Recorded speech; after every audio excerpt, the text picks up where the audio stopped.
Hi, I'm Katy-K, and this is my first book, The Modern Oracle, How to Tap into Your Unique Psychic Powers. I've since written a second book, which you may want to read as well, but this book's available at my website, www.katy-k.com, and it's also available on Amazon, and it did make the Amazon #1 bestseller.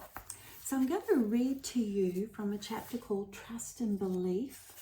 It's on page 47. And I start all my chapters with a quotation, and this one is, trust in your abilities and never doubt your potential to achieve. No matter how much negativity exists around you, you will have the power to do wonderful, remarkable things. And it's by Siva Sankar Reddy. Humans are born with only two innate fears, the fear of falling and the fear of loud sounds. Unfortunately, we acquire more fears as we age, and then we have to learn to trust again to get past our fears and progress. By the time a student comes to me wanting to develop their intuitive gifts, their fears are already ingrained. I too was fearful, and my greatest fear was, what if I get it wrong? I am sure there are many of you reading this book that have had that same fear. It is a huge responsibility if people are going to put their trust in you. Children trust until they learn from experience not to trust. Years ago, my sister Julianne's pet dog, Jubilee, died. Jubilee was well loved and elderly in dog years when he did die. For my nephews Luca, who was 5, and Giorgio, who was 3 at the time, it was their first encounter with losing a loved one while being old enough to comprehend the loss. Each night before their meal, they would each say a short prayer to God. When it was Giorgio's turn, he would always say the same thing. Dear Lord, please give Jubilee water. Amen.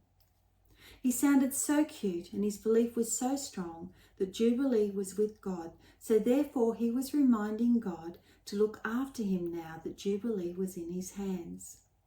This was especially important to Giorgio, who has a high sense of responsibility. He knew to ask for what he wanted and trusted that it would happen. We can often make things difficult and complex for ourselves. Children don't. Learn to be as you were as a young child and ask for what you want and trust that you will receive it. But be careful what you ask for, as you just might get it.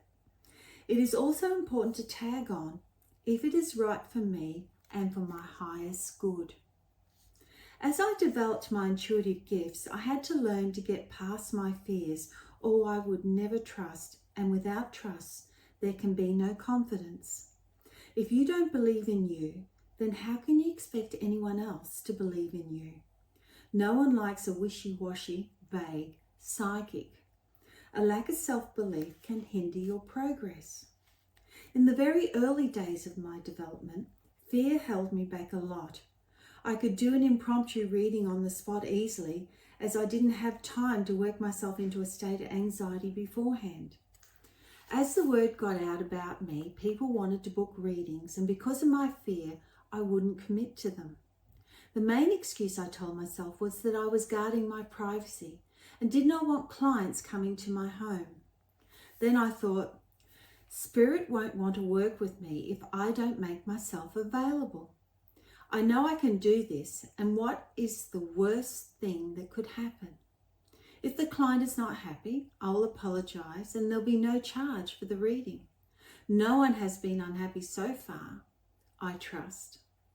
I decided to book the very next person that requested a reading. The next day, the phone rang with a request for a reading, and I took the booking on the proviso that I went to them. As I put the phone down, all this information started coming through into my head, and I knew it was for the client, so I wrote it down even though I could not relate to it.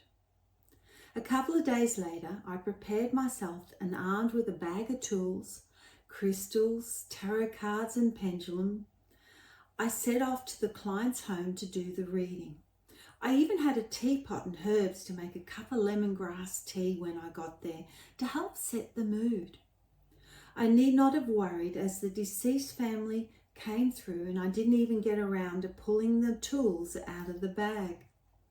I started with the notes I'd taken from the phone connection and it just flowed. The client was ecstatic. It didn't matter how many readings I did, I still was not trusting my gift, and my main fear was that I would get it wrong and disappoint someone.